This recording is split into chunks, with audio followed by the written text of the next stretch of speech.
আসসালামু আলাইকুম রহমতুল্লাহি ওবরাকাত। রাতে যখন ঘুমাতে যাবেন অবশ্যই ঘরের জানালা দরজা বন্ধ করে ঘুমাবেন। আর জানালা দরজা যখনই বন্ধ করবেন শুধু বন্ধ নয়, তখন সাথে সাথে পড়বেন বিসমিল্লাহির রহমানির রহিম। আপনি যখন বিসমিল্লাহির রহমানির রহিম বলে এই জানালা দরজা আপনি বন্ধ করলেন, যত বড় খবির জিন হোক না কেন, যত বড় শক্তিশালী খারাপ জিন হোক না কেন, আপনার ঘরের দরজা জানালা খুলে কক্ষনো তারা কোনো শক্তি দিয়ে এই ঘরের মধ্যে প্রবেশ করতে পারবে না। আর সে দরজা জানালা খুলতেও তারা পারবে না। যেহেতু আপনি নাম নিয়েছেন কার? রহমানুর রহিম, গফুরুর রহিম। আল্লাহ সুবহানাহু ওয়া তাআলার নাম নিয়ে আপনি বিসমিল্লাহ বলে একটি সুন্নাহ আদায় করে আপনি আপনার ঘরের দরজা জানালা বন্ধ করেছেন।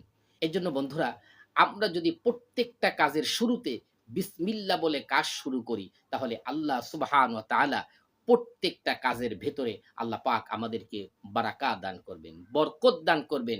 আর আল্লাহ তাআলার পক্ষ থেকে গায়েবী সাহায্য আসবে ইনশাআল্লাহ। এজন্য রাতে যখন আমরা ঘুমাতে যাব, অবশ্যই ঘরের দরজা জানালা আমরা বন্ধ করে ঘুমাবো। আর যখন আমরা বন্ধ করব, সাথে সাথে আমরা পড়ব বিসমিল্লাহির রহমানির রহিম। তাহলে সারারাত আল্লাহ তাআলার পক্ষ থেকে আপনার পরিবার এবং আপনি, আপনার ছেলে, মেয়ে, স্ত্রী সবাই আল্লাহ তাআলার পক্ষ থেকে হেফাজত থাকবে ইনশাআল্লাহ।